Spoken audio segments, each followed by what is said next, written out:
हमरा सबसँ हम छथि खास अतिथि जे दिल्ली विश्वविद्यालय के जे सबसँ उच्च स्तरीय डिसीजन मेकिंग बॉडी है इंस्टीट्यूट काउंसिल कहल जाइ छै तकर सम्माननीय सदस्य छथि। संभवतः जहाँ तक हमर जानकारी है इंस्टीट्यूट काउंसिल में चुनल जाए वाला चुनाव के माध्यम से जाए वाला ये पहिल मैथिली है। संगे मचान पर हिनकर पिताजी हिनकर एक तरीका से कह सकै छी लीनिएज जकरा कहै छै सेहो काफ़ी खास महत्व छनि। श्री विद्यानंद झा के हुनकर पोती जे छै से हमरा सबके पास मिले मैथिली में टाइम टू टाइम समय समय पर जे छै से अपन रुचि बहुत बेसी दिखावे छथिन। एखने हाल फिलहाल में सेमिनार में जैसे सेमिनार के माध्यम से मातृभाषा के महत्ता पर जे से काफ़ी जागरूक तौर पर जे भाग लेलक और इनका मानस जे ओहि तरीका के बनि रहा है जतऽ मातृभाषा के लिए जे लड़ल जूझल और प्रस्थापित कयल जा सकै छै। हम हिनका जहन कहै छियनि जे अहाँ विश्वविद्यालय राजनीति के हिस्सा छी तऽ एकरा इनकार करै छथि। हिनकर कहनाइ छनि जे एक एक्टिविस्ट छथि। कोनो बात नहीं राजेश के हमसब अहिना जे एक्टिविस्ट के तौर पर स्वीकार करियनि और जानै छियनि जे हुनकर एकटा गाम से दिल्ली विश्वविद्यालय के एक्टिविज्म शिक्षकीय एक्टिविज्म के जे यात्रा रहलन से कह रहलन। स्वागत है राजेश के। धन्यवाद धन्यवाद। नहीं मैथिली जुड़ाव की चाहिए आदमी अपन मातृभाषा के लिए तो बड़ा गौरव महसूस करे छे। लेकिन हम सब अपन जीवन में प्रोफेशन के लग और प्रोफेशन के साथ साथ मान लिया अगर कोनो हमर कॉज के लिए काज करै छी जेना मान लिया हायर एजुकेशन के लिए एक तरह के हायर एजुकेशन के लिए काज कर रहल छी। हम दू बेर एकेडमिक काउंसिल में रहलहुँ फिर दूटा इंस्टीट्यूट में नहीं होता सबके समर्थन छे और ओकर बाद दूटा में ज्वाइंट सेक्रेटरी रहलहुँ। आप इसी में छे हम सब इलेक्टेड रिप्रेजेंटेटिव छे टीचर्स के। लेकिन ओकर बावजूद कतौ न कतौ ई मन में रहे छे कि मैथिली के जे स्थान तक चाहिए ओहि लेल हम ओतेक नहीं काज कऽ पाबै छियै। मतलब जे हमार इंगेजमेंट से या जे टाइम के कॉन्स्टेंट है रिसोर्सेज के कॉन्स्टेंट। लेकिन मैथिली के क्षेत्र में बहुत काज करे के जरूरत है एक स्थापना कल जाए। लेकिन दिमाग में कतौ न कतौ हमेशा रहे छे जखन हम नेतरहाट से पास भ कऽ और साइंस कॉलेज में एलिए तो हम सब हिंदी में पढ़िए और हिंदी में नीक नंबरों आवे। लेकिन जब साइंस कॉलेज में एलिए तो अचानक एक दिन महसूस भेल कि आखिर मैथिली किया नहीं पढ़ल जाए। मतलब कोनो बहुत आइडेंटिटी के कॉन्शसनेस हमरा नहीं रहा लेकिन भेल कि सबको अपन अपन भाषा के प्रति जागरूक छे तो कतौ न कतौ ई रहा कि हमरा सबके मैथिली पढ़ल चाहिए। और हम जखन पूछनाई शुरू किए किसी लोग से तो क्यों ऑप्शन लेवे नहीं करे तो बड़ा डरो रहे कि भाई केना पढ़ो। तो हम सब दू आदमी रही तो दोनों गोटा मैथिली ले लो और फिर मैथिली से परीक्षा दिए सब। ओकर बाद हम स्विट्जरलैंड में जखन अपन रिसर्च स्टडीज के लिए गेलों यूनिवर्सिटी में तो हमरा से पूछल गेल कि अहाँ के मातृभाषा की छै। ओहि समय हमरा बहुत महसूस भेल। पहिल इंस्टेंस में जनरली हिंदी दिमाग में अबै छै लेकिन हम कहलिए कि नहीं हम हिंदी तो मातृभाषा घर में अखनो हम सब मैथिली बजे छी तो मैथिली के हम कहली कि हमारी मातृभाषा मैथिली है। और वो सब बहुत फिगर आउट नहीं कर पाऊँ कि एक तो मैथिली मूल लैंग्वेज नहीं है। तखन हम कनी मनी मैथिली उनका सबके समझावल कनी से हम मैथिली के पढ़नाई शुरू के लिए मैथिली के बारे में जानकारी शुरू के लिए तो हमरा बुझायल कि मैथिली के भी काज होबक चाहिए। बेहतर परिचय मिला अपन मातृभाषा जी आप हमरा बुझाइए कि अब आपने जना कहलिए कि अखन बेंगलुरु में नेशनल लॉ यूनिवर्सिटी में सब भारतीय भाषा के प्रतिनिधि के ओहिठाम बजायल गेल रहे और सब भाषा के की स्थिति छै की समस्या छै ओकरा लऽ कऽ ओहिठाम बातचीत होइत रहे। हमरो अपॉर्चुनिटी भेटल जाके अब देखलिए कि कतेक लोग काज कर रहल छै अपन भाषा के लेल, और हम सब ओहि हिसाब से देखियो तो बहुत नहीं कर रहल छी। हम देखलिए कि एक primary school teacher Banjara language के स्क्रिप्ट के रिवाइव करऽ लेल सिंगल हैंडेडली काज कर रहल छै। वो हमरा अपन स्क्रिप्ट के प्राइमर दिलथि जे कि वो अपना खर्चा से छपने छै। हम ओहिठाम कुर्गी लैंग्वेज के प्रतिनिधि से भेंट भेल हमरा। वो बहुत यंग, इंग्लिश एजुकेटेड, बहुत बढ़िया जीन्स और टी शर्ट पहनी, लेकिन अपन भाषा से उनका सबके बहुत लगाव रहे, और वो सब चाहते रहे कि जब कुर्गी भाषा विलुप्त भ रहल छै, कन्नड़ के बहुत ज़्यादा प्रभाव के कारण वो सब उनका सबके महसूस भ रहल छै कि कुर्गी भाषा जे छै ओकरा वो ओवर पावर या धीरे धीरे खत्म भ रहल छै। वो सब अपन स्क्रिप्ट के लिए, अपन लैंग्वेज के लिए, टुल्लू लैंग्वेज छोट लैंग्वेज है, लेकिन वो सब संघर्षरत है कि हम अपन भाषा के बचाव करें। देखियो भाषा, मैथिली भाषा के मूवमेंट के जहाँ तक सवाल है, तो हमारे सबके एक पॉजिटिव अचीवमेंट है कि हम सब I8 शेड्यूल में हम सब इंक्लूडेड हो गए मैथिली के मूवमेंट के, लेकिन ओतबे तक हम नहीं रुक सके छी। हमरा सबके बहुत काज करे के जरूरत है, और एक मैथिली के सोशल बेस के भी एक्सपैंड करे के जरूरत है। एकरा एक मीडियम ऑफ सोशल चेंज के किनारे रिफ्लेक्ट कल जाए, इंटेलेक्चुअल पूरा डिस्कोर्स के किनारे एकरा व्हीकल बनायल जाए, कल्चरल मीडियम बनाएगी, मान लिया गीत के, संगीत के, नाटक के, बिना पंजाबी लैंग्वेज अहाँ देखिए, मतलब ठीक से विद्यापति गीत या बंगाली में अहाँ देखिए, रविंद्र संगीत सब सीखे छे, सब सुने छे, लेकिन साथ साथ रविंद्र बंगाली में पूरा एक ट्रांसफॉर्मेशन है, और ये मतलब ये नहीं है कि स्लो ही बहुत फास्ट म्यूजिक भी बंगाली में या पंजाबी या भांगड़ा, तो सब तरह के प्रयोग हमारा सबके मैथिली के भी ओपन होना चाहिए। बहुत कंजर्वेटिज्म में हम सब सिमट के नहीं रह सकते, संसाधन के भी अभाव है, मतलब यहाँ सब ओते संसाधन नहीं है जितना जैसे मान लिया पंजाबी है या बंगाली है। आइडेंटिटी के भी लेवल पे कतौ न कतौ अपना सब में जो कॉन्शसनेस होना चाहिए। धीरे धीरे हम अपन बात कही छी कि बहुत ग्रेजुअल आइडेंटिटी फॉर्मेशन हमरा मान सके छी। फॉर अ लॉन्ग टाइम बहुत समय तक हमरा बुझाबे नहीं कैल कि हम सब एक अलग लैंग्वेज के पार्ट छे। कोई आइडेंटिटी समृद्ध परंपरा है, तो कई चीज के चेतना हमरा सबके लाओ पड़े, विशाल कभी अपन हृदय कर पड़े। रीजन वाइज भी अहाँ के मान लिया हम ये कही कि मधुबनी में पंचकोशी ही क्लासिकल मैथिली के छे, हमरा सबके वही धारणा से भी बाहर जाए पड़ा। दूसर बात हम मान लिया किछ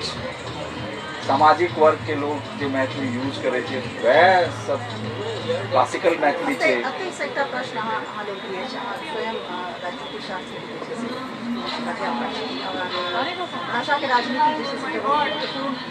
अपन भूमिका अदा कर रहल छै। एहिमे एकटा जे विधेयक अदा भऽ रहल छै जे सहरसा कोशी के मैथिली के बेसी शास्त्रीय शुद्ध मैथिली और अंगिका के जैसे जन्म उत्सव भऽ रहल छै। न्यायालय में जैसे झारखंड सरकार भाषा के दर्जा देलक है, संसद जैसे अंगिका पर से हस्ताक्षर लगभग लेकर मुहर पड़ गए, वो स्वतंत्र भाषा के जैसे तौर पर झारखंड में स्थापित भऽ गेल। देखिए एक सेटबैक छै, भाषाई राजनीति पर हम की कहै छी। देखियो हम डाइवर्सिटी के कखनो अहाँ सेटबैक ओई तरह से नहीं ला सके। एना जेना हिंदी मान लिअ मैथिली के ऊपर कहै छै कि मैथिली सिर्फ एक बोली छै और हम ही भाषा छी। कंट्रोवर्सी के बारे में कहियो। एना देखियो भाषा अंगिका के भी एक अपन हिस्ट्री छै और कई दोस्त हमर अंगिका के छै और वो सब हुनकर सबके का नाम है कि भाई हमर अपन आइडेंटिटी छै, लेकिन हमरा हिसाबे एहि पे डायलॉग कऽ कऽ जेना हम बहुत समय अंगिका भाषी क्षेत्र में भी गुजारलहुँ और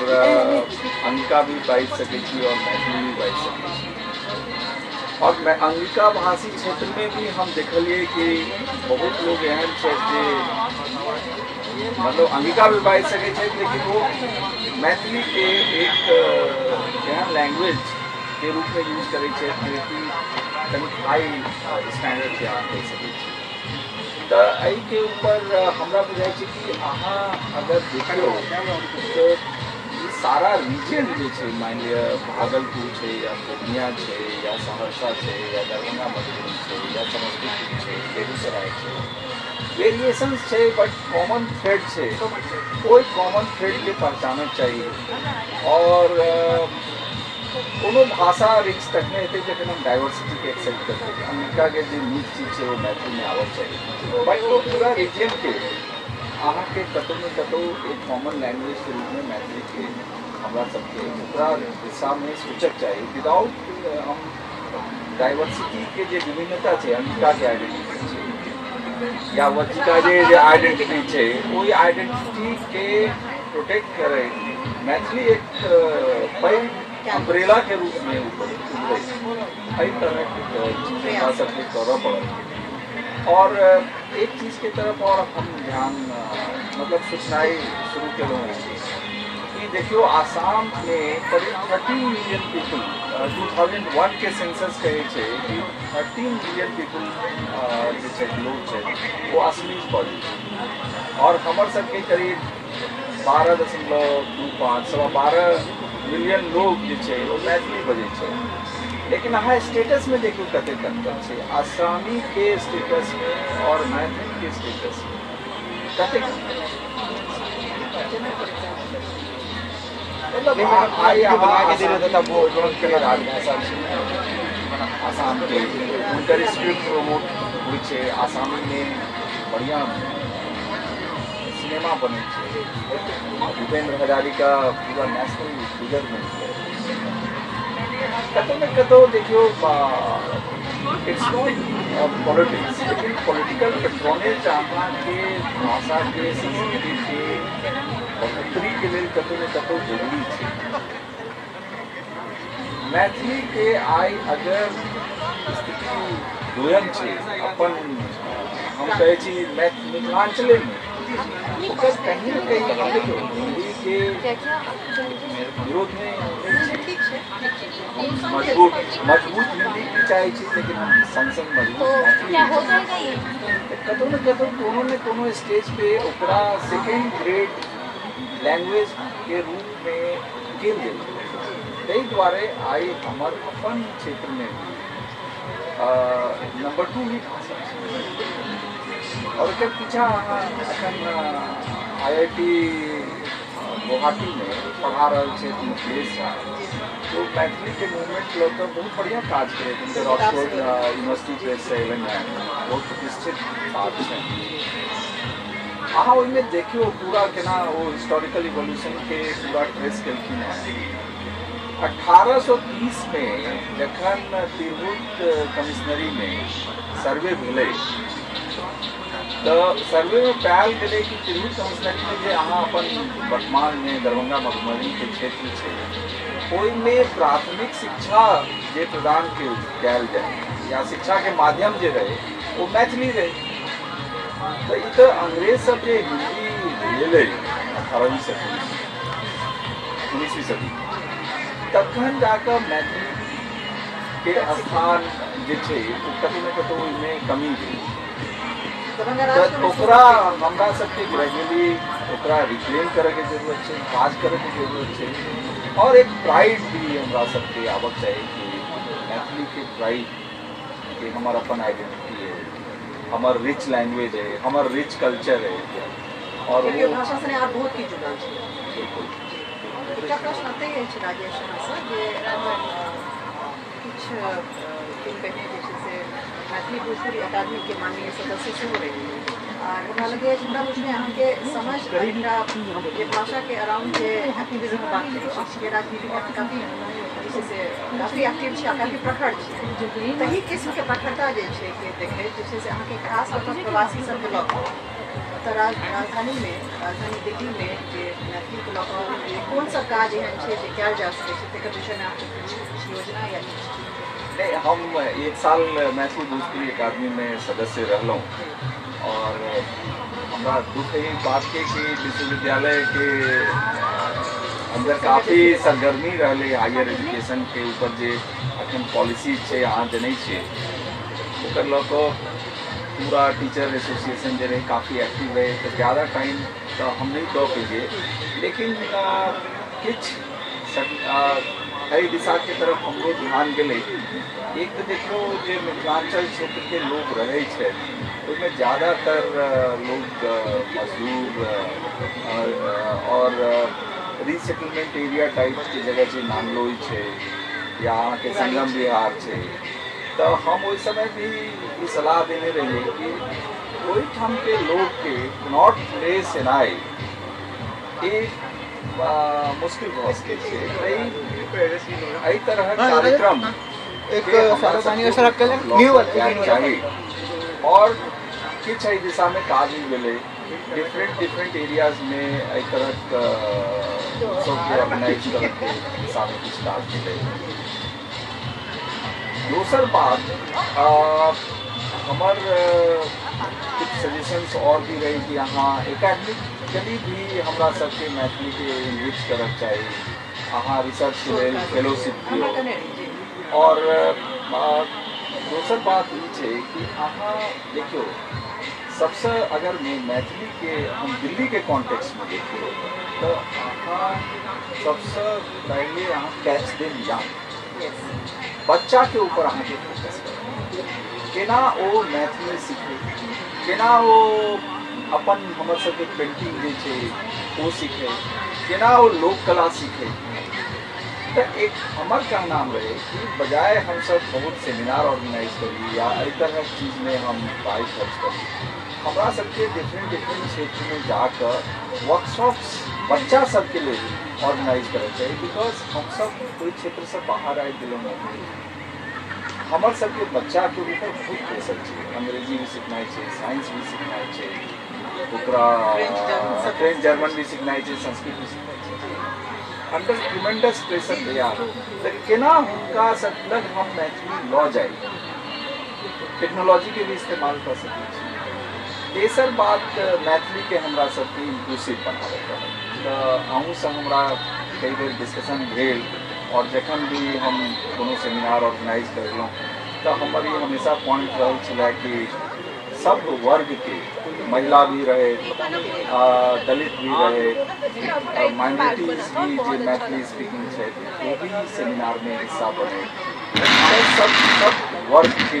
भाषा बने, एहि तरह का हम सजेशन देने रहिए। और एक हमार सजेशन रहा कि मैथिली गाना के मान लिया हम CD खरीदे चाहे छी या फिल्म के CD खरीदे चाहे छी या कोनो किताब खरीदे चाहे छी या मैगजीन खरीदे चाहे छी, तो हमरा लग कोनो एहन जगह नहीं है जेठाम हम जाए, तो हम उनका कहने रहिए अखन बल्कि जो वर्तमान में वाइस चेयरमैन है उनको से हमरा भेंट भेल तो हम उनको कहलिए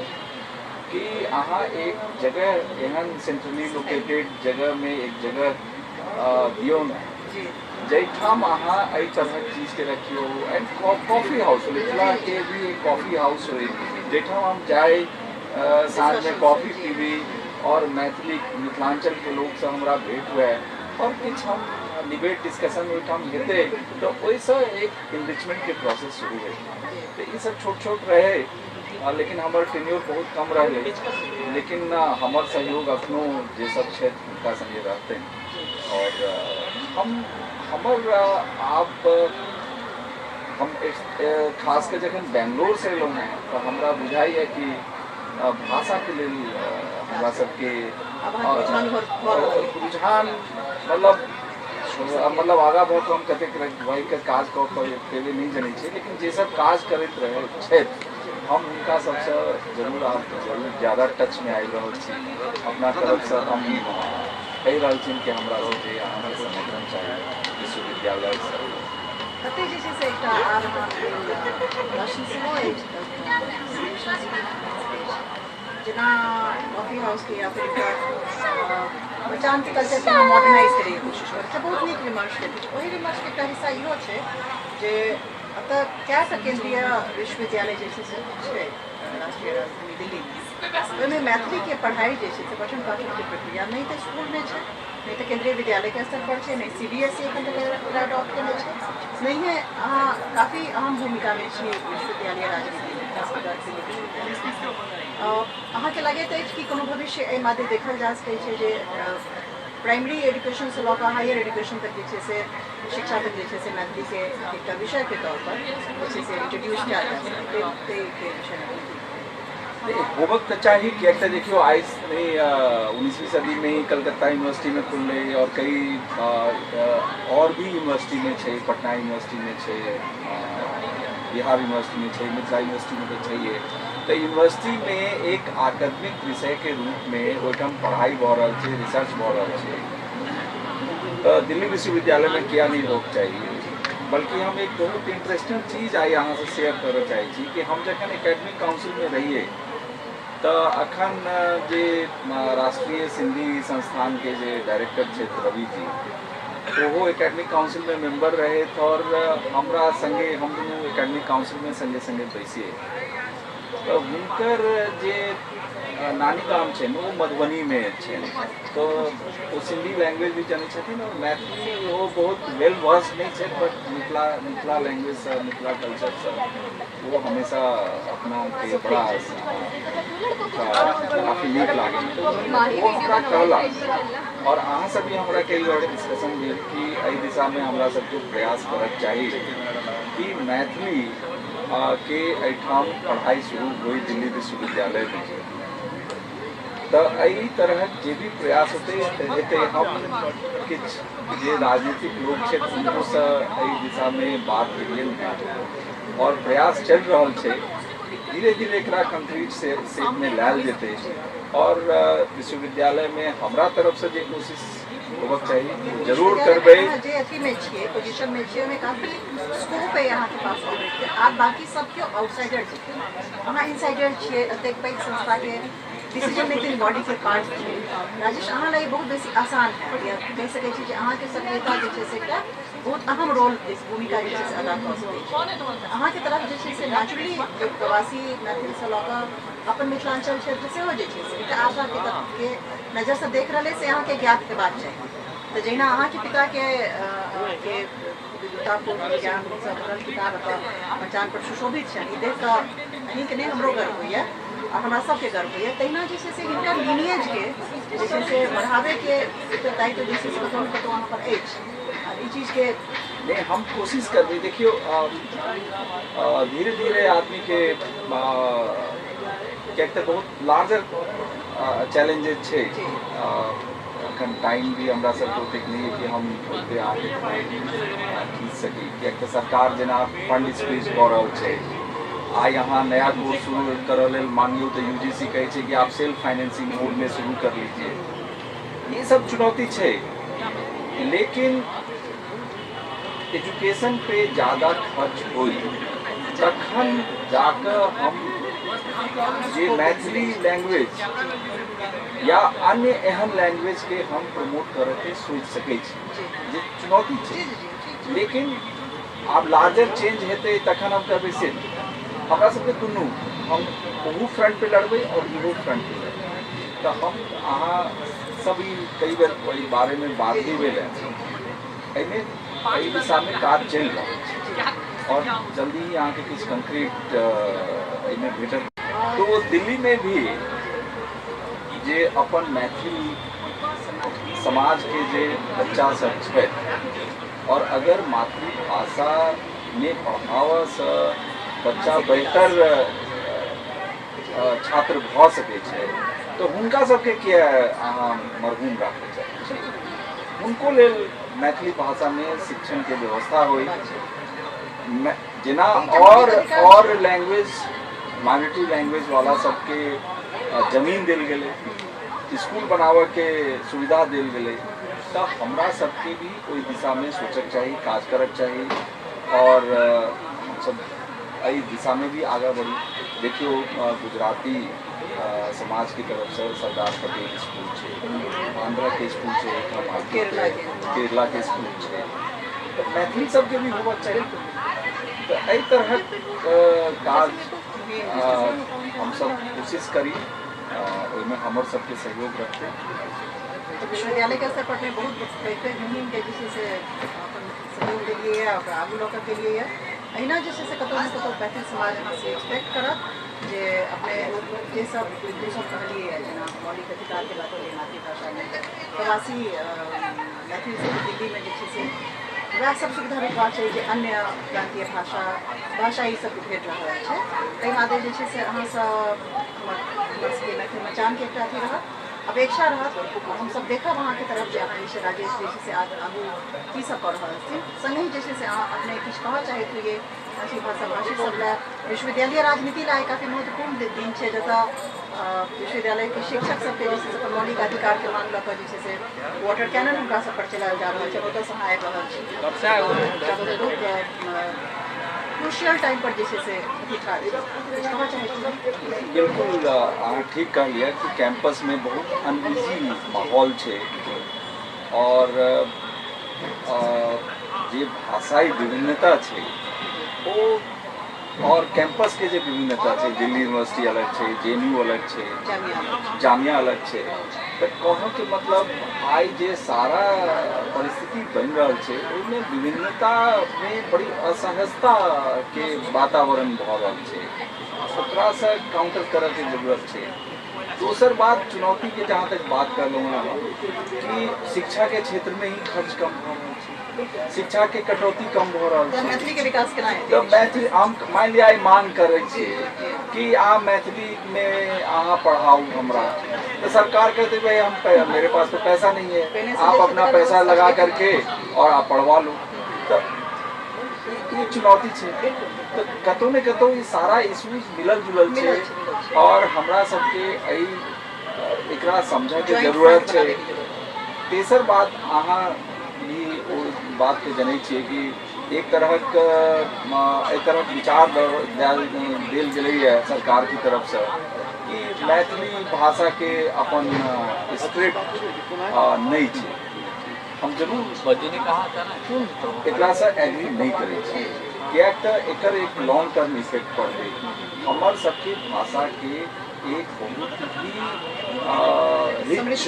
समृद्ध परंपरा है इतिहास है और लिपि भी है आप जना की परिस्थिति उपनिवेशवादी काल में भले और ये जे तरह के भाषाई राजनीति रहे वही में मैथिली सफर करके आई हम सब कोशिश कर रहा छी हम देखलिए कि टेक्नोलॉजी के माध्यम से स्क्रिप्ट के रिवाइव करे के कोशिश कल जा रही है हम ओकर बहुत ही मतलब तारीफ करी छी एक तरह के प्रयास अच्छा है हम सब स्क्रिप्ट के रिवाइव करे के कोशिश कर रहे लेकिन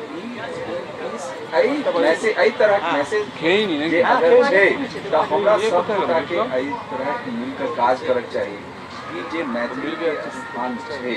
जे मैथिली के इतिहास छै जे मैथिली के चुनौती है ओकरा पर हम सब गंभीरतापूर्वक विचार करी और एकरा और आगा लऽ जाए मैथिली सबके भाषा बने अपन क्षेत्र में चाहे वो उच्च जाति के हो नीच जाति के हो माइनॉरिटी हो वुमेन हो every class every caste every community they should feel the ownership of the Maithili के विजन के साथ जे भी हम सब में कॉन्ट्रीब्यूशन कर सकी एहि तरह काज करना चाहिए बहुत बहुत शुभकामना राजेश अब से फिर भेट के फिर हम कार्यक्रम से सहयोग नहीं मैं मैथिली बचान के भी हम बहुत बधाई भी कि अतेक चुनौती के साथ अहाँ सब अतेक बढ़िया काज कर रहल छियै और एक बहुत बड़का स्पेस मैथिली में एहि तरहक साहित्यिक सांस्कृतिक दिशा में रिक्त छै जेकरा अहाँ सब भरऽ के प्रयास कर रहल छियै। तो हम बधाई भी दै छी और शुभकामना भी दै छी और हमर सबके जे सहयोग हेतै ओहू लेल हम हमेशा अहाँके संग छी। धन्यवाद।